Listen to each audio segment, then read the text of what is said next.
Today, I'm going to show you how to change your template on Wix, step by step, in a simple and relaxing way. First, open your Wix website and go to the dashboard. If you want to start fresh, click Create New Site. This will take you to the Wix template library. Browse through the wide selection of templates. Wix offers templates for many categories, like business, online stores, portfolios, blogs, and more. Take your time and find a template that suits your style and needs. Once you find a template you like, click Edit this site. Wix will open the new template in the editor. Keep in mind that changing templates creates a new site, so your previous content won't automatically transfer. You'll need to add it manually if needed.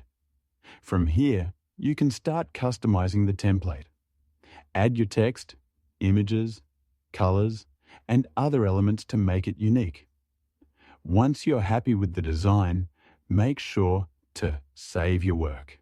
And that's it. Your new Wix template is ready to use. If you enjoyed this video, don't forget to subscribe, and thank you so much for watching.